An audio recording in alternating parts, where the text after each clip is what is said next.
और अब बात लोकतंत्र के उत्सव की कर ली जाए, जिसके लिए राजनीतिक दलों ने अपनी पूरी ताकत झोंक रखी है। चुनाव की परीक्षा में कौन पास होगा और कौन फेल, इसका फैसला तो जनता करेगी। लेकिन हम आपको आज ऐसे शख्स से मिलवाने जा रहे हैं जो नेताओं के हस्ताक्षर से उनकी सियासी कुंडली पढ़ने में माहिर हैं। जी हां, तो क्या कहती है प्रधानमंत्री नरेंद्र मोदी से लेकर राहुल गांधी की कुंडली, आपको दिखाते हैं। चुनाव को लेकर हम बहुत सारी चर्चाएं कर रहे हैं, कौन जीतेगा कौन हारेगा।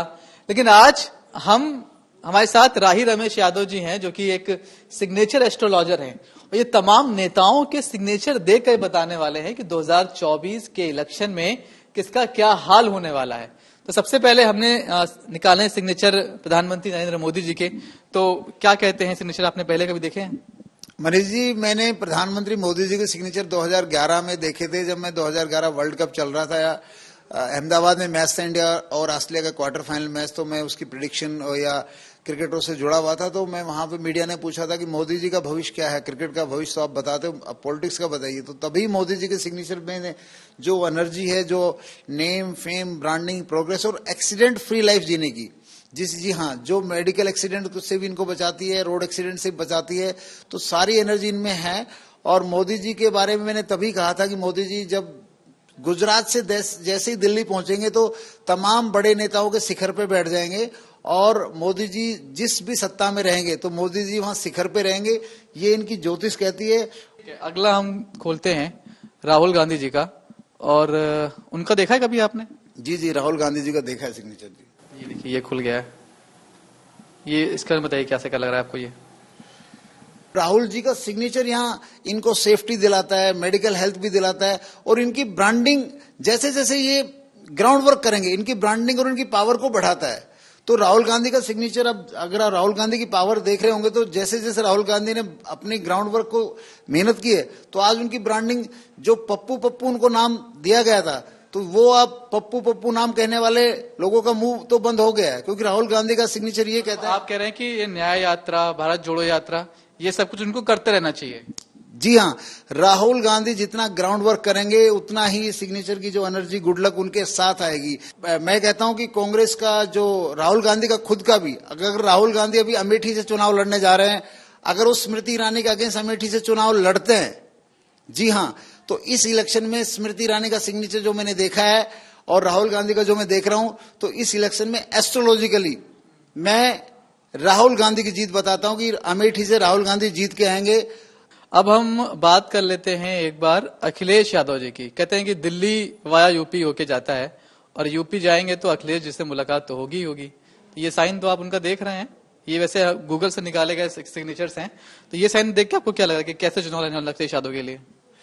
देखो, अखिलेश यादव का सिग्नेचर बिल्कुल ये कह लीजिए कि उनकी अपनी एक, जैसे यूपी का उनका एक दायरा है, तो यूपी में एक वो पिछले चुनाव से बेहतर करेंगे, पहली बात।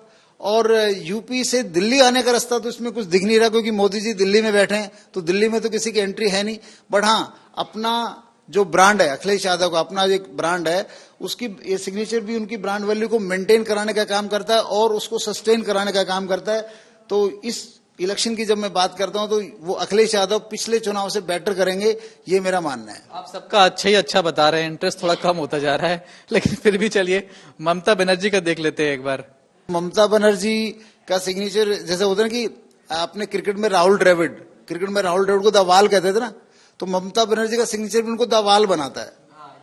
ठीक है, ये उनकी ये जो सिग्नेचर है, इसको आप ये कह सकते हैं कि जैसे हमने कभी बचपन में सुना था चाइना वाल ऐसी होती, चाइना वाल, ये मैं तो कहूंगा भारत के लाल किले की दीवार।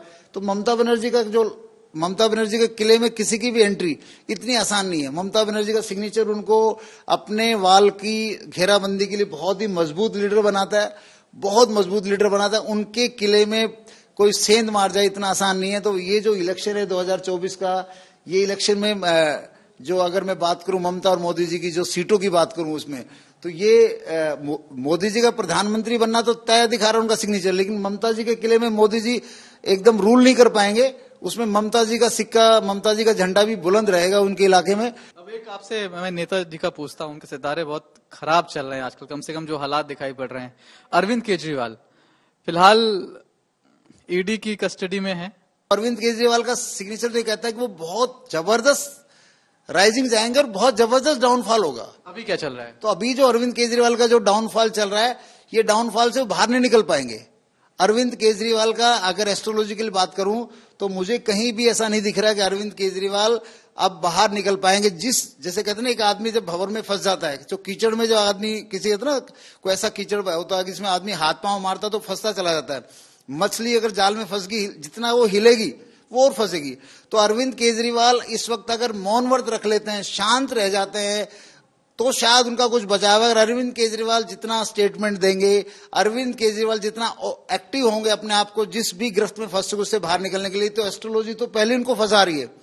अब लीगली कितना सही है कितना गलत है वो तो कानून बताएगा, बट एस्ट्रोलॉजिकली अरविंद केजरीवाल का बिल्कुल टफ लक है, टफ टाइम है और बैड लक है।